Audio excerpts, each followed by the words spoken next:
I'm sure you could tell a lot about that girl in the picture, right? Looks like she's smiling, right? Let me tell you about her.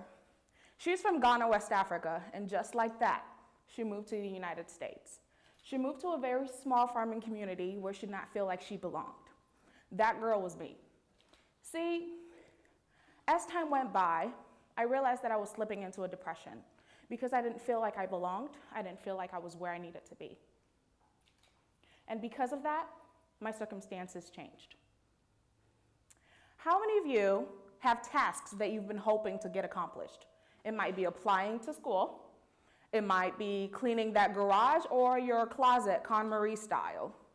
It might be, who knows? How many of you have a task? Just as I was reading that off, something came to your mind's eye. Can I see show of hands? Everybody. So I would like for you to keep out your phone. I know it said to keep it in your pocket before, but now I'm asking you to take it out. Throughout our time together, I'm going to run through a series of exercises with you that, at the end of the day, I hope you'll take a step towards your next goal. See, I never expected to be sewing clothes. I never expected that clothing would be my way to healing from depression. But here's what happened. I walked to a teacher's room.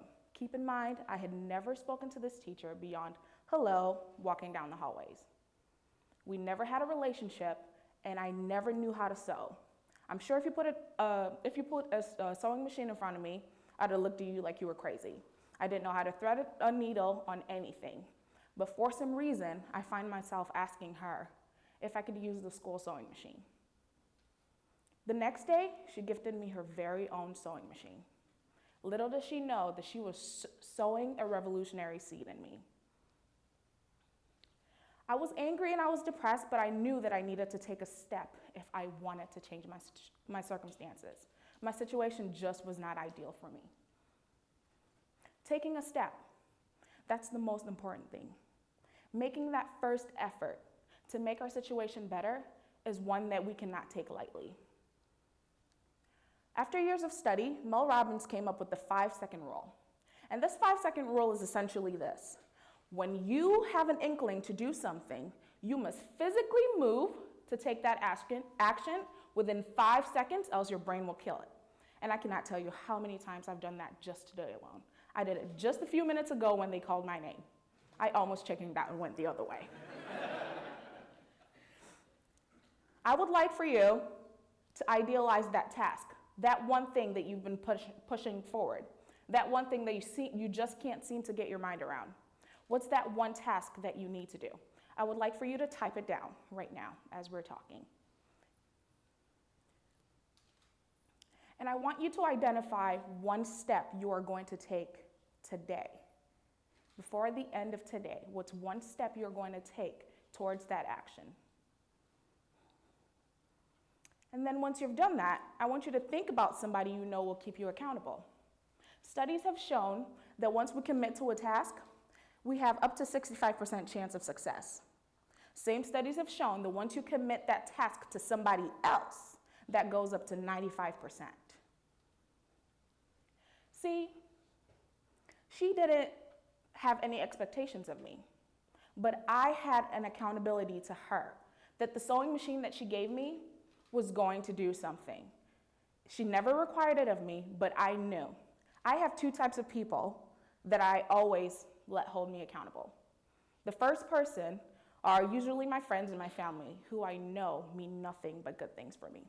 Now, the second type of people are the skeptics. These are the aunts and uncles and friends that maybe don't like you too much. We all have somebody like that. I always keep people like that around me because I want to prove them wrong. And those are the types of people I hope that I can always prove wrong. When people think about me, here are words that I want them to describe. Accountable, reliable, honest, trustworthy. Now, I really cannot be described as that if everything I say I'm going to do, I hardly accomplish. So I would like for you to think about somebody that can hold you accountable. And I would like for you to text them those goals. That thing you wrote today, just now, what you wrote about your next step, I would like for you to text them what your next step will be, when you're going to do it, and when they should expect that you will be done with it.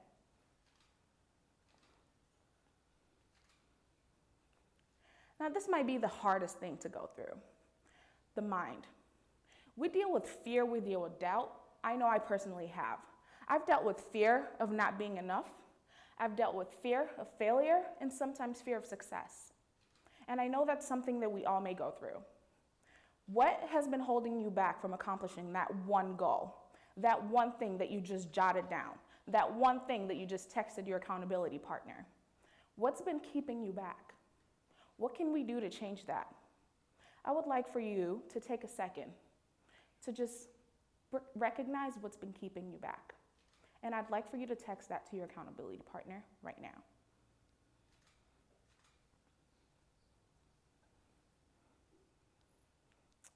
Defining your purpose can be really instrumental in moving forward.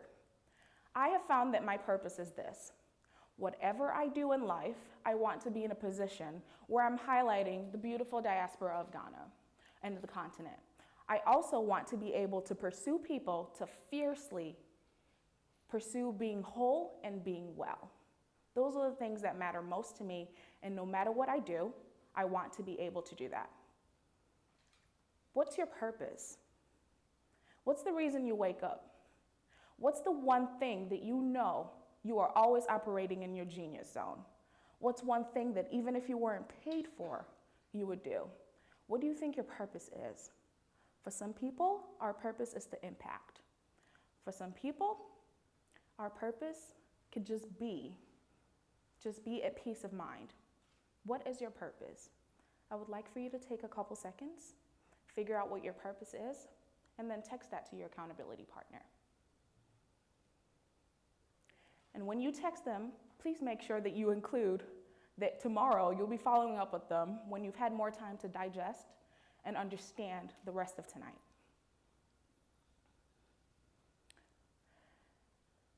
So during my time dealing with depression, that little sewing machine that you see in that middle picture over there that Mrs. Freeburn gave to me really was a catalyst in getting me to be whole and feel whole, along with the help of a licensed therapist.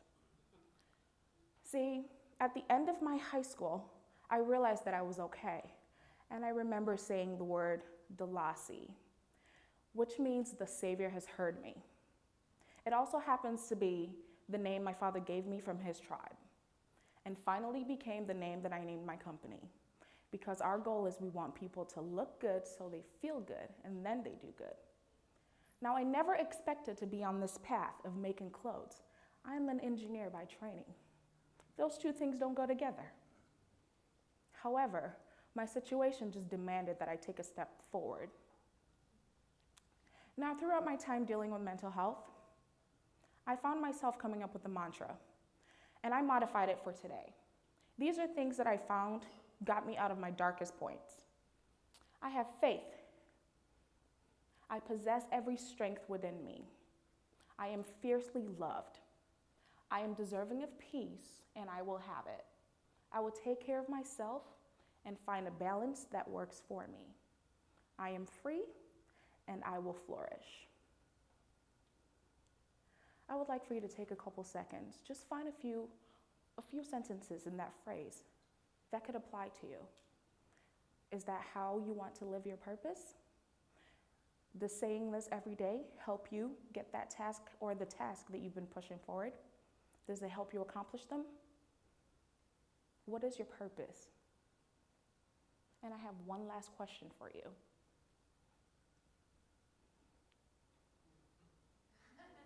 Thank you.